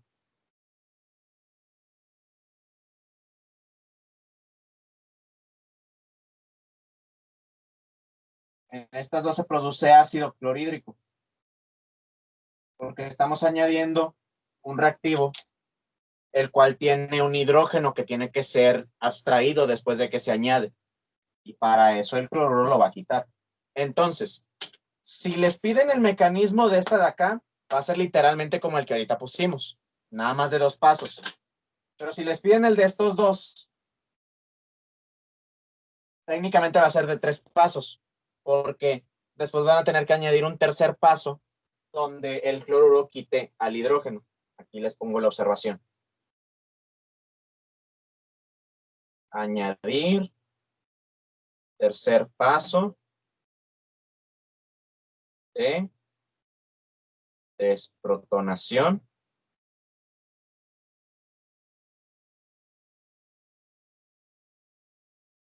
del nucleófilo insertado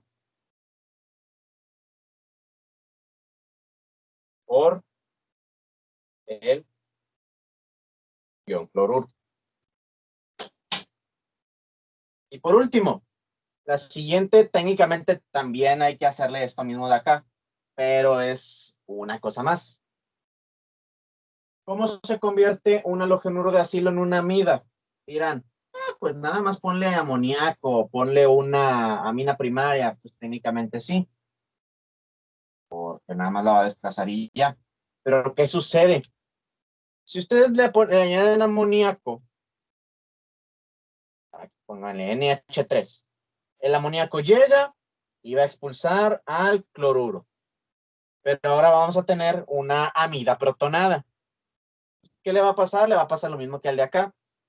Va a llegar el cloruro y le va a quitar el hidrógeno. Pero sucede que se va a formar ácido clorhídrico. Cuando añadamos de vuelta, o más bien cuando intente llegar otra molécula de amoníaco, el amoníaco va a tener que decidir si reaccionar con otro halógeno de acilo o con el ácido clorhídrico. ¿Por qué? Porque el amoníaco es una base. En este caso tenemos algo lo suficientemente básico para que no quiera reaccionar como nucleófilo. ¿A qué voy? Si nosotros le ponemos esto con NH3, nada más se va a obtener la mitad. Mitad se va a convertir en amida, pero la otra mitad del amoníaco va a reaccionar con el ácido clorhídrico. Para eso, pues se ponen dos.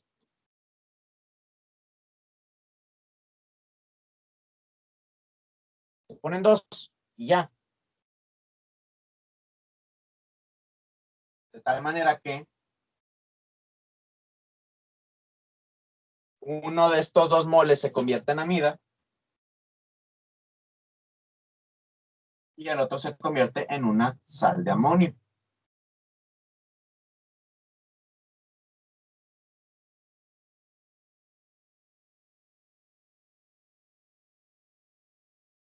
Pues lo mismo de acá. De una vez agarrándola ya.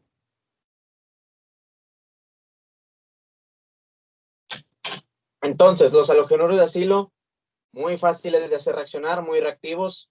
Para convertirse en anhídridos, nada más añádenles el ion carboxilato. Y ahí no va a pasar nada. El cloruro ahí se va a quedar con el sodio, no va a formar ácido. Esta no produce ácido, pero estas tres sí. Entonces, estas de acá van a utilizar pues el alcohol y el agua, se va a formar ácido clorhídrico, así que añadan el paso de desprotonación para que se forme esto. Y esta de acá tienen que tener en cuenta lo que les mencioné, tienen que ser 2 moles de la amina. Pueden ser 2 moles de la amina o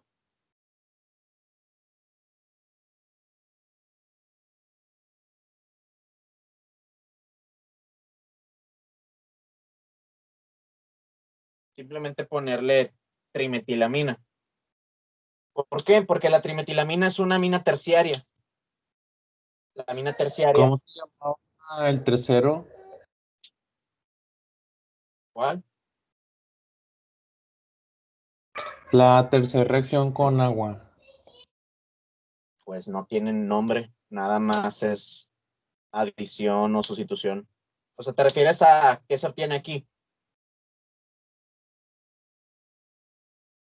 Es que la primera dijiste, la segunda era éster, la cuarta amida, por eso te pregunto. Ah, este es un ácido carboxílico.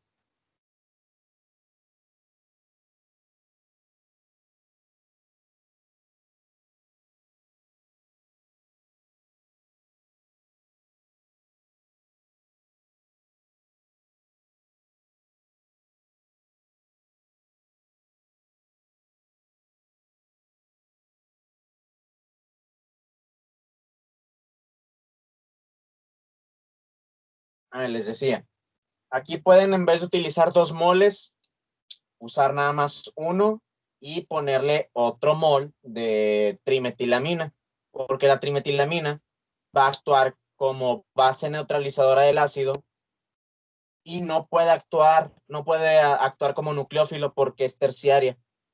No se va a poder quedar unida al carbonilo. Pueden usar cualquiera de los dos.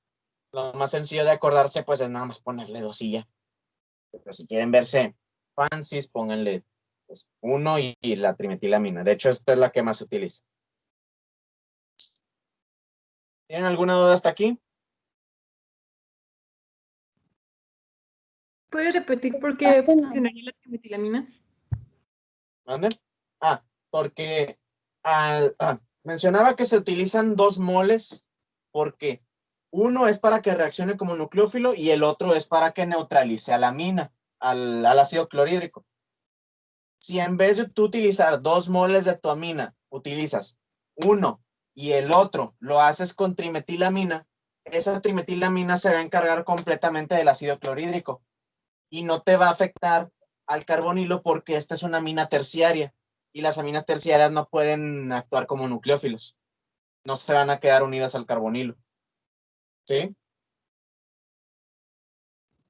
Ah, sí, ya. Gracias. Ya. No hay de qué. ¿Alguna otra duda? ¿Todo bien? Excelente. No, todo bien. Ahora vamos a pasar con los anhídridos. Y como mencionamos, los anhídridos se pueden seguir convirtiendo en ésteres, en ácidos carboxílicos y en amidas, pero ya no se pueden convertir en halógenos de acilo. Entonces los anhídridos nada más sufren 3 reacciones. Y sorpresa, es literalmente lo mismo que acá. Es decir,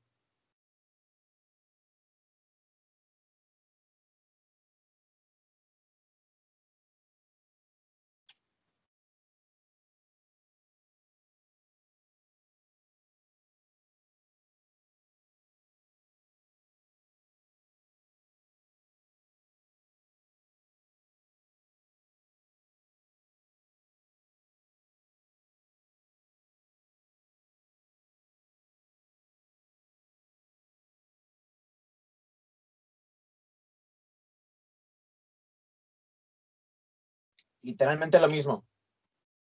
Aunque va a cambiar, es que no se va a formar ácido clorhídrico, se va a formar un ácido carboxílico.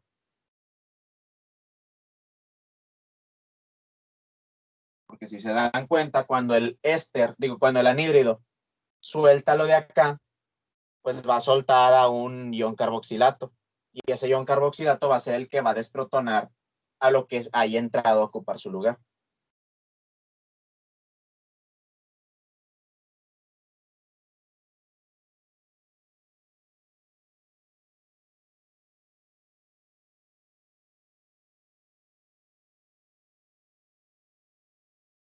Y aquí en vez de ser una sal de amonio va a ser ¿cómo se llama? Un ion carboxilato. O sea, en vez de ser cloruro va a ser el carboxilato que se suelta.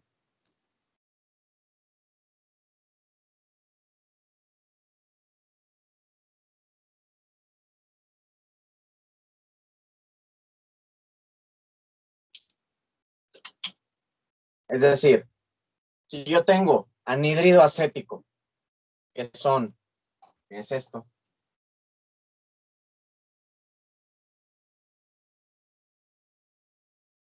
y luego reaccionar con agua,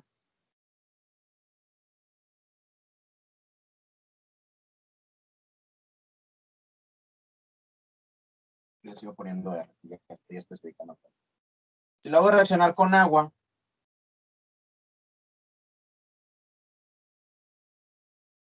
voy a obtener ácido acético,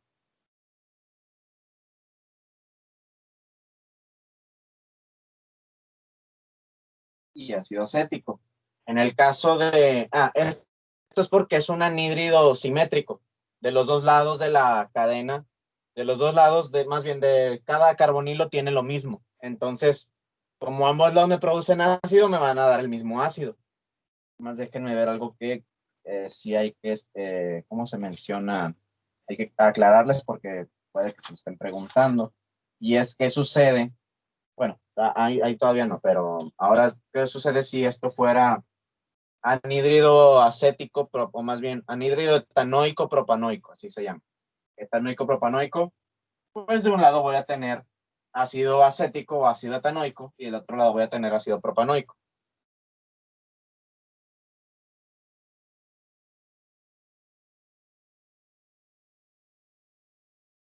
Si el anhídrido acético, que de los dos lados me va a dar lo mismo, lo hago reaccionar con metanol,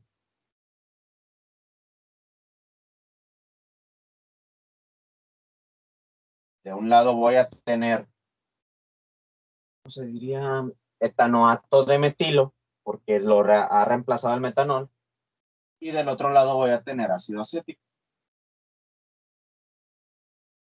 Y si en vez de, ¿cómo se menciona?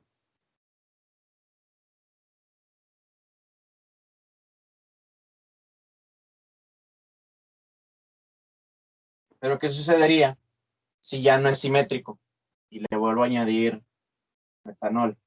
Aquí la pregunta está, ¿cuál de los dos es el que se va a quedar con el metanol?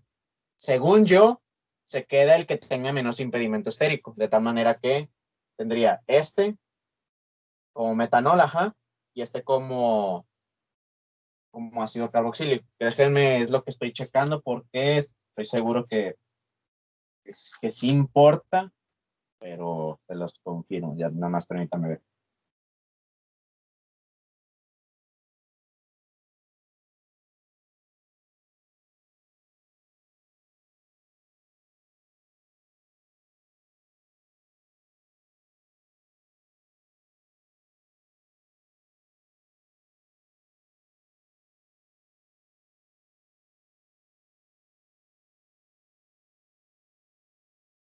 Lo único malo del Yurkanis es que no menciona un ejemplo donde este sea asimétrico. Pero según yo, y por lógica,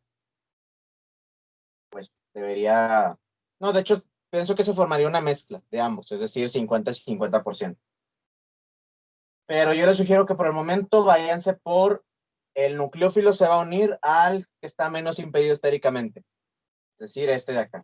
Yo pondría aquí como productos este.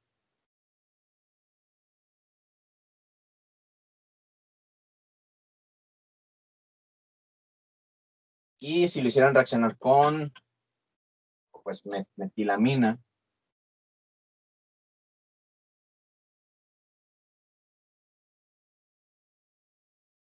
los moles,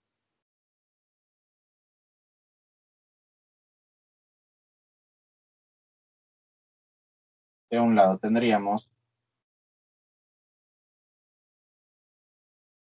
esto, N-metilacetamida, y del otro se formaría un carboxilato de amonio, es decir, y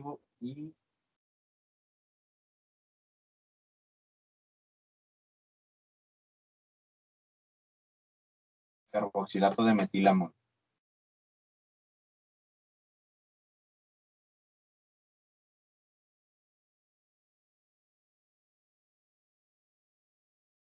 Pero sí, estas dos reacciones, o más bien estos dos grupos tienen reacciones muy sencillas, muy rápidas de comprender y de hacer. Pero en fin, ¿tienen alguna duda hasta aquí? Porque eso va a ser todo lo que veremos el día de hoy y mañana terminaremos de ver compuestos carbonílicos de clase 1. ¿Todo bien?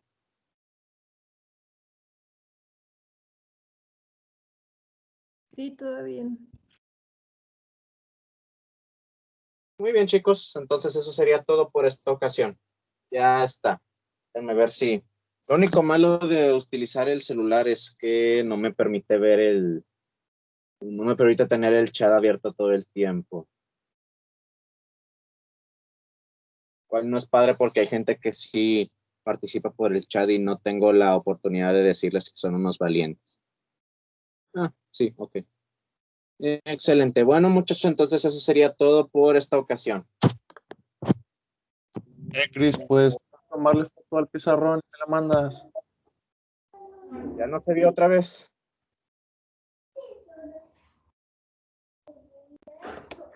Ya está, le tomé captura. Ah, bueno, ya está, gracias. Otra vez está habiendo problemas con la cámara.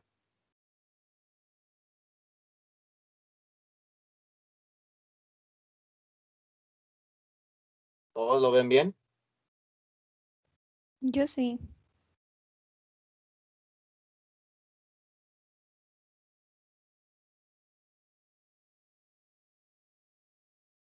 A ver, me pareció muy curioso que esta vez surgiera el problema que decían que se veía medio mocho, considerando que es la misma posición en la que la he puesto anteriormente, pero bueno, ahí ya vemos en el día de mañana qué tal. En fin, bueno, entonces ya sería todo, muchachos, pueden retirarse. Nos vemos el día de mañana. Gracias, hasta mañana. Que Gracias. adiós.